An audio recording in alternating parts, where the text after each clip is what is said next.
दर्शकबिन्दहरू तपाईहरुको माझ लिएर आएको छु आज ब्याचिङ प्लान्ट अपरेटिङ सिस्टम कसरी ब्याचिङ प्लान्ट काम गर्छ यो कुन तरिकाले काम गर्छ र यसमा के बन्छ र कसरी बन्छ आज साथी तपाईहरुले म यो जानकारी दिन गइरहेको छु कृपया भिडियोलाई अन्त्यसम्म हेर्नु होला केही रहस्य आउन सक्छ केही नयाँ कुरा आउन सक्छ अब यो हाम्रो भाइले यो तपाईको रहेको छ ग्राभेल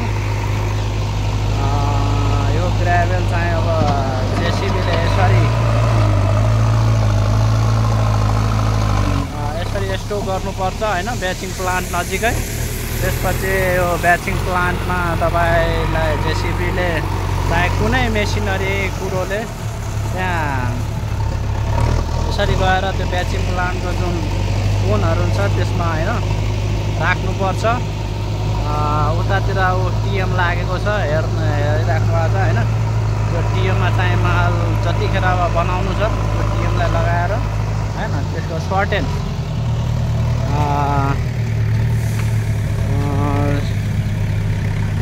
रेशियोमा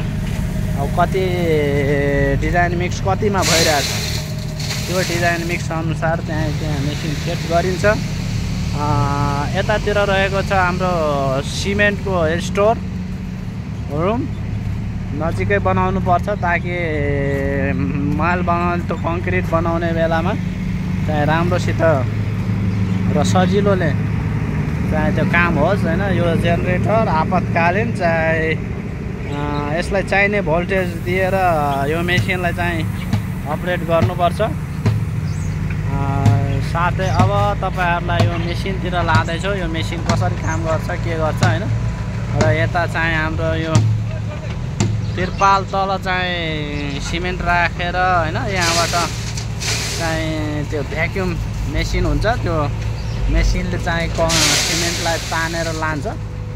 त्यहाँ साथीहरुले यसरी डम्प गर्छ ल हेर्न सक्नुहुन्छ यो भ्याक्युमले हाम्रो सिमेन्टलाई तान्छ यसरी यही सिमेन्ट राख्ने हो कति मात्रामा सिमेन्ट चाहिन्छ त्यो मेसिनले आफै तानेर लान्छ यतातिर चाहिँ हाम्रो इन्जिनियर सर हुनुहुन्छ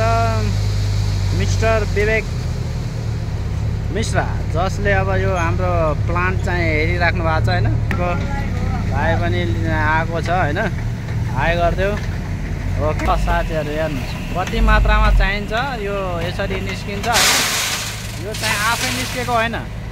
यो चाहिँ मेसिनद्वारा उसले मेसिन कम्प्युटराइज सिस्टमद्वारा खिचेपछि त्यो जति मात्रामा चाहिन्छ हामीलाई मेटेरियल त्यति मात्रामा निस्केर अनि तपाईको यस्तोमा बस्ने हो हैन बसिसकेपछि यो जुन हाम्रो मेसिन चलेपछि यो प्लेट चाहिँ घुमेर जान्छ माथि हैन मेसिनमा गएर मिक्स हुन्छ र त्यसको रिडिङ चाहिँ हाम्रो अपरेटर दाइ हुनुहुन्छ उसले चाहिँ यो अपरेट गर्नुहुन्छ यही मेसिन हो यही मेसिनमा चाहिँ हामीले त्यसको मात्रा कति हाल्नुपर्छ के गर्नुपर्छ साथै त्यो मेसिनबाट मिक्स भएर आइसकेपछि यसरी टिएममा चाहिँ हाम्रो कङ्क्रिट जाने हो र यही रहेछ मेसिन जहाँ चाहिँ हाम्रो प्लान्टको कङ्क्रिट चाहिँ मिक्स भएर कति मात्रामा चाहिन्छ के चाहिन्छ यही देखाउँछ सबै कुरो ल यही हो यसरी नै हाम्रो प्लान्ट काम गर्छ आज तपाईलाई मैले प्लान्टको बारेमा हैन ब्याचिङ प्लान्टको बारेमा केही जानकारी गराउन खोजेको थिएँ अब यसमा चाहिँ हेर्नु होला साथीहरु यो ब्याचिङ प्लान्ट र यहाँको हाम्रो इन्जिनियर साहब हुनुहुन्छ उहाँसँग केही छोटो मिठो कुरो गरौँ हाई हेलो सर नमस्कार ल तपाईको शुभ नाम भनिदिनुस् र यहाँ के काम हुँदैछ कसरी हुँदैछ यो के कुरो हो छोटो मिठोमा जानकारी गराइदिनु न हाम्रो दर्शकलाई जानकारी बनाउनलाई सबभन्दा पहिला आफ्नो इन्ट्रोडक्सन दिन चाहन्छु मेरो नाम पर्यो विवेक कुमार मिश्रा और जनकपुर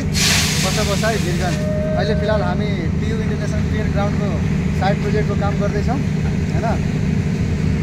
यो हाम्रो ब्याचिङ प्लान्ट रह्यो हैन हाम्रो ब्याचिङ प्लान्टको क्यापेसिटी भन्नाले एकचोटिमा यसले 0.25 मिटर क्युब कन्क्रिट उत्पादन गर्छ भन्नाले एक घन उत्पादन गर्नलाई 4 चोटि बनाएपछि मात्रै 1 घन त्यति हुन्छ। एउटा टिएमको क्यापेसिटी 7 घन हो, जुनबाट 7 घन माल हामीलाई लोड गर्नलाई 23 to 25 मिनट जति लाग्छ। अनि अहिले हामी M25 को कन्क्रिट बनाउन लागेको त्यही क्रममा अहिले हामी उपस्थित छ। त्यति हो।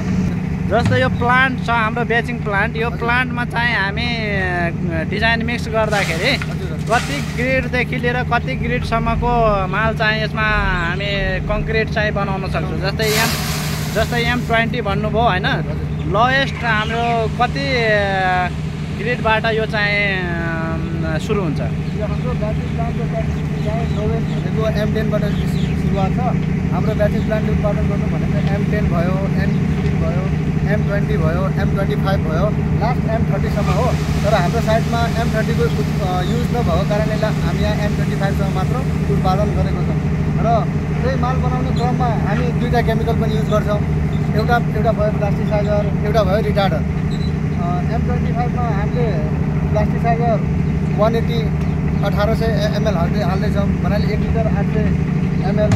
लिटर होइन। अनि रिटार्डर 2 लिटर। त्यही क्रममा मिक्स गरेर हामी कन्क्रिट उत्पादन गर्छौँ। सर, अनि यो जुन हामी रिटार्डर र यो एउटा कुन केमिकल प्लास्टिसाइजर, यो दुईटाको एउटा प्रोपर्टी बताइदिनु न। यो दुईटाको काम के रहेछ त? यो दुईटाको काम यो रह्यो कि हाम्रो केमिकल जुन प्लान्टबाट कन्क्रिट बनेर उत्पादन भएर साइडमा जाने क्रममा कहीँ बिचमा कहीँ गाडी हल्ट हुन्छ होइन। त्यो गाडी हल्ट भएको कारण कन्क्रिट छिटो नसुकोस् होइन, कन्क्रिटमा स्ट्रेन्थ होस्, कन्क्रिट राम्ररी बसोस्, सेट होस्। त्यो कारणले प्लास्टिसाइजर र हामी रिटार्डर युज गर्छौँ। ल हस्, तपाईँको यति जानकारीको लागि धन्यवाद। दर्शकवृन्दहरू, तपाईँमा आज चाहिँ हाम्रो बेचिङ प्लान्टको इन्फर्मेसन तपाईँहरूलाई दिएका छौँ र यो इन्फर्मेसनबाट तपाईँहरूलाई पक्कै केही न केही भनौँ जानकारी, केही न केही पक्कै इन्फर्मेसन पाउनु भयो होला। त्यसको लागि अब तपाईँहरू यो भिडियोलाई लाइक, सब्सक्राइब अनि कमेन्ट गरिदिनु होला। धन्यवाद।